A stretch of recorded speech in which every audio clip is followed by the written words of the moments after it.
Hi friends, मैं हूं आपका दोस्त जयराम। और आज हम अपने फ्रेंड्स के साथ एक फैमिली पिकनिक पे गए थे। ये नागपुर काटोल रोड में स्थित एक बहुत ही खूबसूरत जगह है, बाड़ा साहेब ठाकरे इंटरनेशनल जूलॉजिकल पार्क, जहाँ पे आप एंजॉय कर सकते हो। तो इस पर्टिकुलर वीडियो को हम लोग आपके सामने पेश कर रहे हैं। उम्मीद है आपको ये वीडियो पसंद आएगी। तो दोस्तों, वीडियो को शुरू करते हैं हमारी स्टार्टिंग पॉइंट, जो कि काटोल रोड है। नागपुर से काटोल की हाईवे पर आपको मिलेगी यहाँ टोल गेट।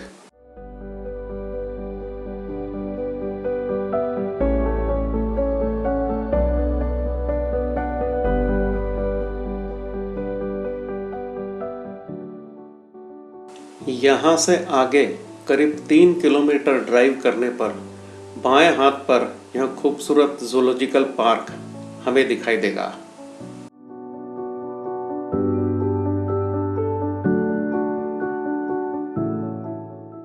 ये इंडिया का लार्जेस्ट जू माना जाता है। दोस्तों, यहाँ पे आप टिकट ऑनलाइन और ऑफलाइन दोनों तरह से आप बुकिंग कर सकते हो। ऑफलाइन में यहाँ आएंगे आपको तो जहाँ पर बोर्डिंग पॉइंट है वहीं पर टिकट काउंटर भी है, वहाँ से भी आप टिकट ले सकते हैं। और दूसरा जो है वो आप ऑनलाइन पे टिकट ले सकते हैं। ऑनलाइन पे टिकट के लिए जो वेबसाइट है वो वेबसाइट की लिंक मैं वीडियो के डिस्क्रिप्शन में डाल रहा हूँ। So please enjoy this video. आइए दोस्तों, अब हम इस खूबसूरत पार्क में प्रवेश करते हैं।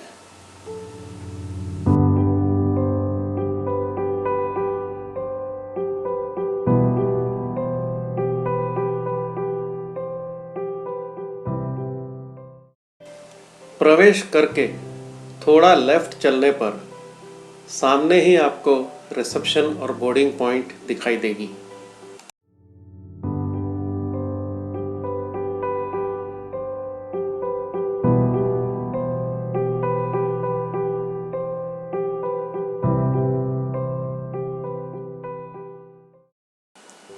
इस पार्क में काफ़ी स्पेशियस पार्किंग जोन है दोस्तों, और आपको गाड़ी रखने की बहुत अच्छी व्यवस्था मिलेगी। यानी पहली नज़र में बहुत अच्छी पार्किंग अरेंजमेंट है, तो इसके लिए आपको किसी तरह की टेंशन लेने की आवश्यकता नहीं होगी। आइए दोस्तों, अब हम रिसेप्शन, जहां टिकट काउंटर और बोर्डिंग पॉइंट भी है, वहां चलते हैं।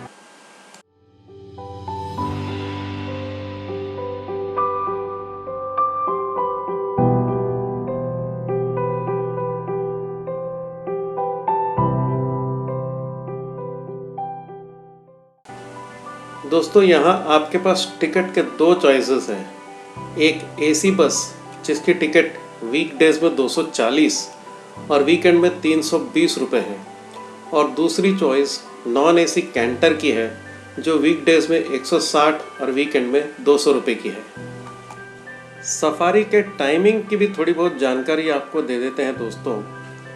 यहाँ पे पहली सफारी जो है वो सुबह के 8:30 बजे शुरू होती है, और लगभग हर घंटे में आपको एक सफारी के लिए बस मिल जाती है, और आखिरी सफारी शाम के 4:30 बजे की होती है। और दोस्तों, सोमवार को ये पार्क बंद होती है। यहाँ एक और महत्वपूर्ण जानकारी है दोस्तों, कि आपके टिकट में सफारी का जो भी टाइम हो, उसके 30 मिनट पहले आपको यहाँ पे बोर्डिंग पॉइंट पे पहुँच जाना होगा और अपनी रजिस्ट्री करानी होगी, क्योंकि यदि किसी कारण से बस छूट जाती है तो इसके लिए मैनेजमेंट रिस्पॉन्सिबल नहीं होगा।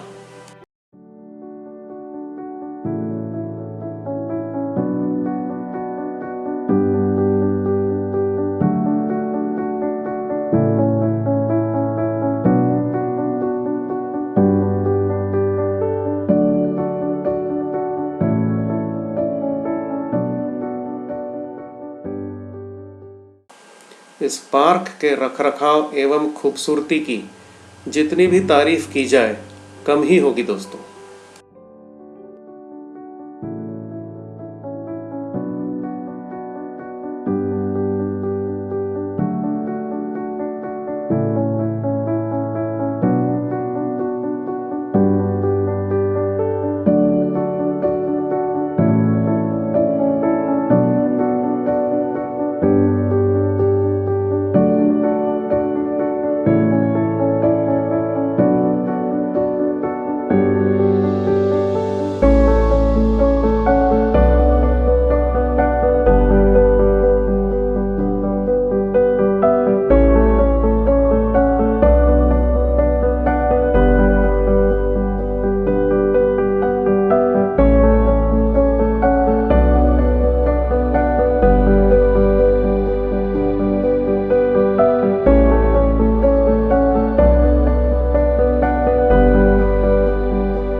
बहुत ही अमेजिंग है और यहाँ पे बहुत साफ़ सुथरा है। सारे नेचर के हर चीज़ को आप बहुत अच्छी तरह से एंजॉय कर सकते हो। तो अब आगे जो भी एंजॉयमेंट है सारी चीज़ को कवर करने जा रहे हैं हम लोग। India's largest zoo. दोस्तों इस वक्त सुबह के 9:30 बज रहे हैं जो कि हमारे सफारी का टाइम है और हमारी बस अभी बोर्डिंग पॉइंट पे लग चुकी है। बस सफारी शुरू होने वाली है और ये हमारी बस है। बस में हम इस बढ़िया वाले सफारी को शुरू करने जा रहे हैं। हम सभी लोग काफ़ी एक्साइटेड हैं, काफ़ी कुछ सुन रखा है इस ज़ू के बारे में। जो कुछ हम देखेंगे उसे आपके सामने पेश करेंगे। So stay with us, enjoy. दोस्तों इस मज़ेदार सफारी की शुरुआत लेपर्ड सफारी से होगी और sloth bear safari, herbivore safari और टाइगर सफारी ये सब कुछ इस टूर में इंक्लूडेड है। इसके बाद हम वापस इसी पिकअप पॉइंट पे आएंगे और फिर थोड़ा बहुत एंजॉय करेंगे। चलिए देखते हैं क्या क्या है इन स्टोर।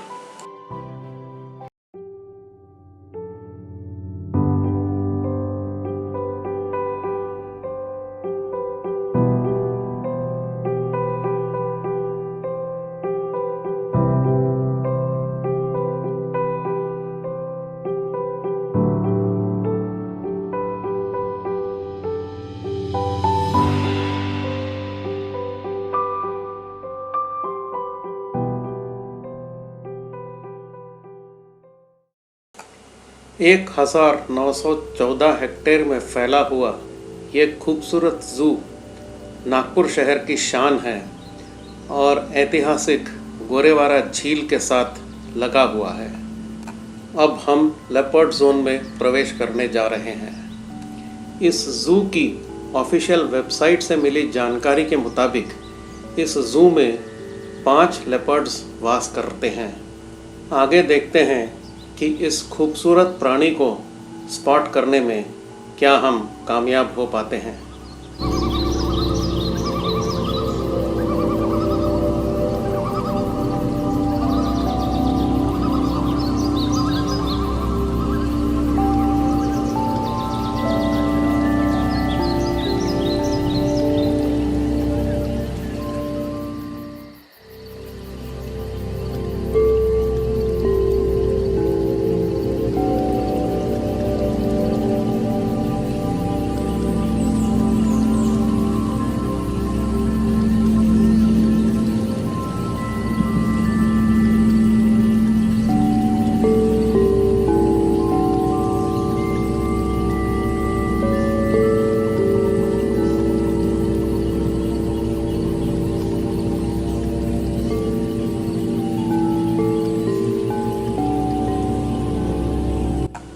हलचल देखकर लग रहा है कि एक लेपर्ड पास में ही है। जी हाँ दोस्तों, वो रहा, अंदर झाड़ियों में जाते हुए दिखाई दे रहा है। पहली कामयाबी तो मिल गई दोस्तों लेपर्ड देखने में। अफसोस सिर्फ इस बात का है कि हम उसका फ्रंट व्यू नहीं ले पाए।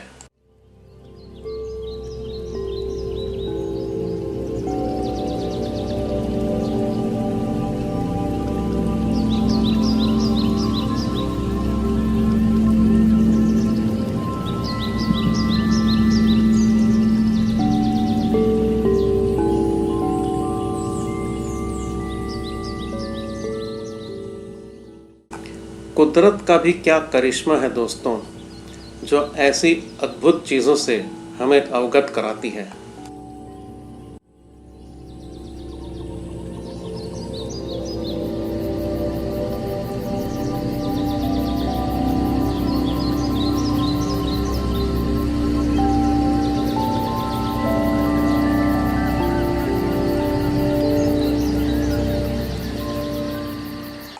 लेपर्ड तो दिख गया दोस्तों, अब स्लॉथ बेयर देखने की बारी है। क्या इस बार हम कामयाब होंगे? इसका खुलासा तो अब आगे होगा।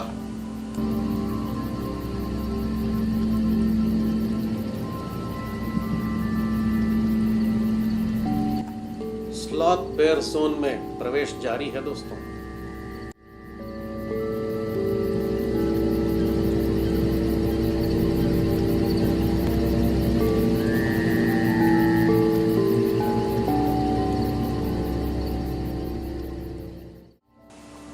दोस्तों, स्लॉथ बेयर, जिसे हम हिंदी में रीछ कहते हैं, ये भारतीय उपमहाद्वीप का वासी है। वह फलों और कीटकों के भोजन पर आश्रित रहता है। इसके पंजे तलवार के आकार के होते हैं।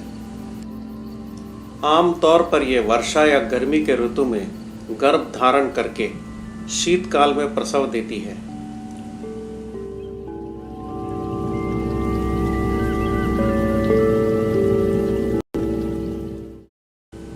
उनके क्षेत्र पर मानव के हस्तक्षेप के कारण ये मानवों पर हमला करते हैं।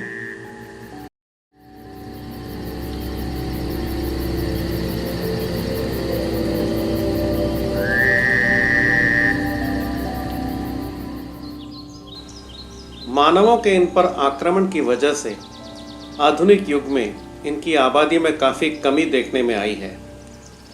वैसे इन्हें ट्रेन करके पालतू भी बनाया जा सकता है।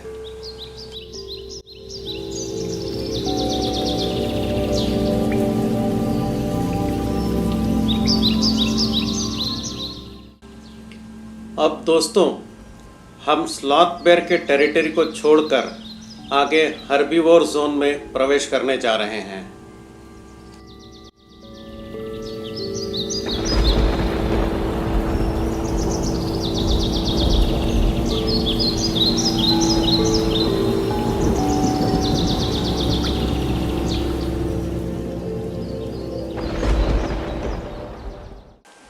इस हर्बीवोर जोन में हमें संगाई डियर, वाइट एंटीलोप, नीलगाय जैसे जानवर और मोर वगैरह पक्षियां देखने को मिलेंगे।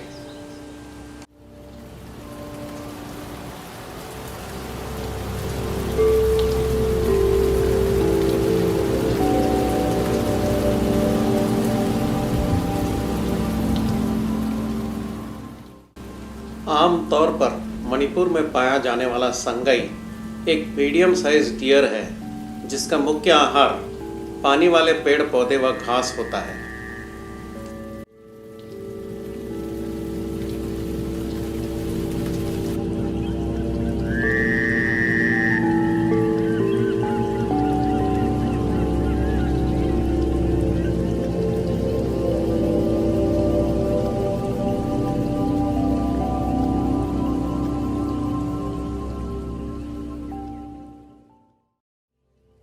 अपने भोजन की खोज में यह सुबह के 4 बजे निकलता है और 3 से 4 घंटे तक इसकी अवधि रहती है। इसी तरह दोपहर 3 बजे से शाम 6 बजे तक यह रात की भोजन की व्यवस्था में जुटता है। भोजन के उपरांत यह आराम घनी घास पर करना पसंद करता है। दोस्तों, एक और विशेष प्रजाति जो इस विशालकाय जंगल की शोभा बढ़ाता है वह है सफ़ेद हिरन। इसे अंग्रेजी में वाइट एंटीलोप भी कहा जाता है। आमतौर पर सहारा डेजर्ट में पाया जाने वाला यह खूबसूरत हिरन का एक और नाम एडैक्स भी है। इस खूबसूरत प्राणी का मूल आहार घास फूस ही होता है और आम हिरणों की तुलना में इसकी धीमी चाल इसकी खास कमजोरी मानी जाती है। इस कारण यह हिंसक जानवरों का आसान शिकार बन जाता है।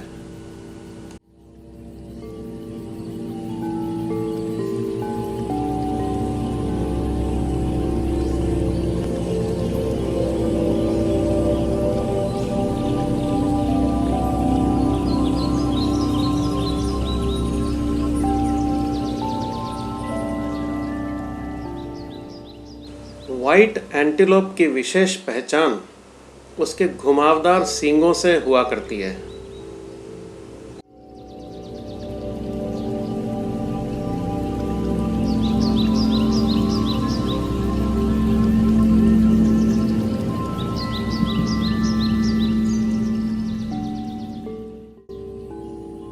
नीलगाय की भी कुछ विशेष पहचान होती है, जैसे पीठ से बाकी पिछला हिस्सा नीचे की ओर झुका होता है, गर्दन काफ़ी गहरी होती है और निचले गर्दन में सफ़ेद छाप देखी जाती है।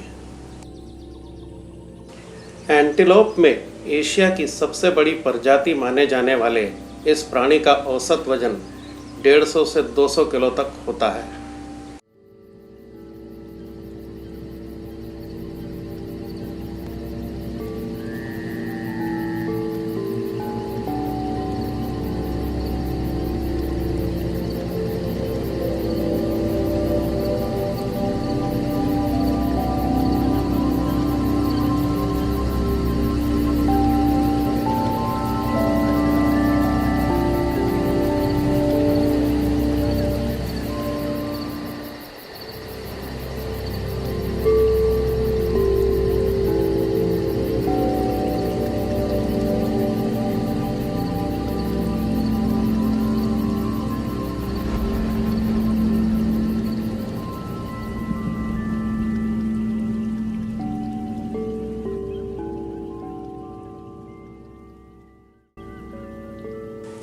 वाइल्ड लाइफ सफारी की टूर बयान की जा रही है दोस्तों, और जंगल के राजा का जिक्र न हो तो सफारी अधूरी रह जाती है।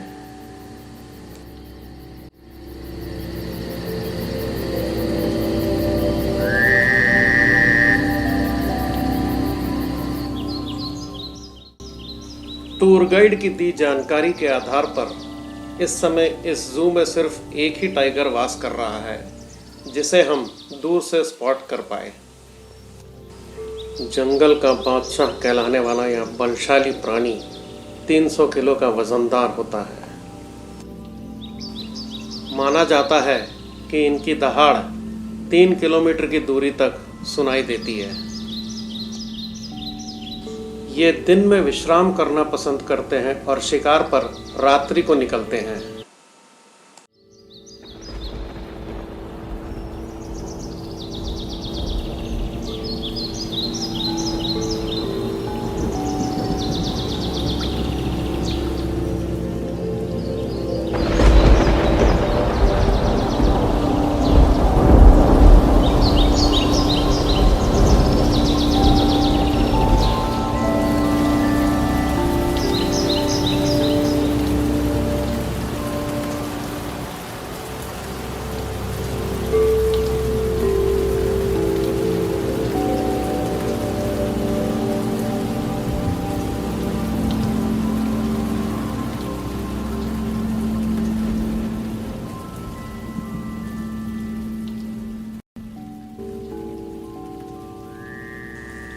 ऐसा माना जाता है कि हिरण शेर को पहले स्पॉट करता है और अपनी टोली को अलार्म देता है। ध्वनि कुछ इस प्रकार की होती है।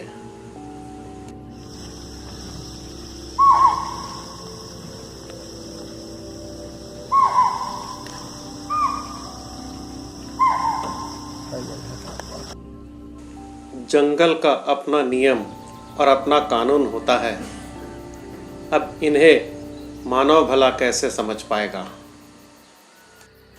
एक महत्वपूर्ण बात जो हम सभी को याद रखना है वो ये है दोस्तों कि वो जंगल हो, शहर हो या फिर गांव, रचयिता तो सभी के विधाता ही है, और इस खूबसूरत सृष्टि को सही सलामत रखना हम सबकी जिम्मेदारी है।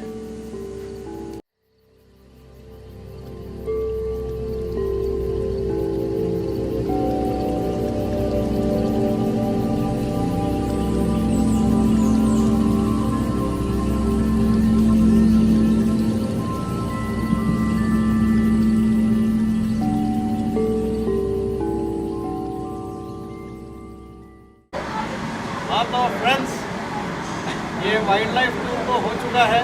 अभी सफारी से हम लोग एंजॉय करके आए हैं, कुछ वाइल्ड एनिमल्स को देखे हैं, और ये वाइल्ड एनिमल्स को देखने के बाद अब हमें तो बड़ी भूख लग रही है। तो यहाँ पे जो इस वाइल्ड गोरेवाड़ा जू के प्रांगण में एक बहुत ही बढ़िया फूड कोर्ट है, निराली फूड कोर्ट। यहाँ पे फास्ट फूड स्नैक्स के अलावा और कई सारी चीज़ें मिलेंगी। तो आइए फूड कोर्ट के अंदर चलते हैं।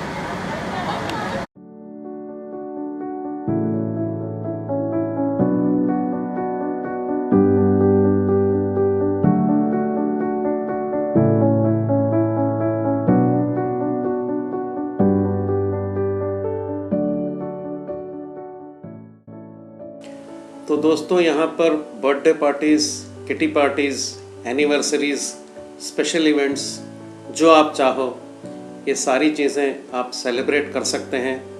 इसके लिए उन्होंने अपना कॉन्टैक्ट नंबर भी दिया है, इनसे संपर्क करके आप ये सारी चीज़ें यहाँ बड़े आसानी से कर सकते हो।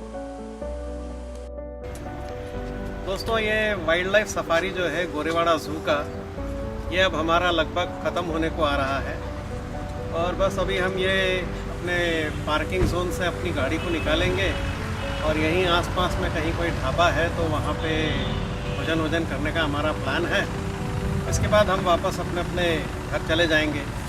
और इतना ज़रूर कहूँगा कि आप लोगों में से कोई भी अगर इस वाइल्ड लाइफ सफारी को देखना चाहता है या देखने के बारे में प्लान कर रहे हो तो मैं निश्चित तौर पे बोल सकता हूँ कि 240 रुपये के टिकट में एसी बस में या फिर 160 रुपये के टिकट में जो आप नॉन एसी बस का जो आप प्लान कर रहे हो वो पैसा आपका वेस्ट नहीं जाएगा, आप ज़रूर एंजॉय करोगे। और आगे भी मैं इसी तरह का वीडियो बनाते रहूँगा। So hope you have enjoyed it.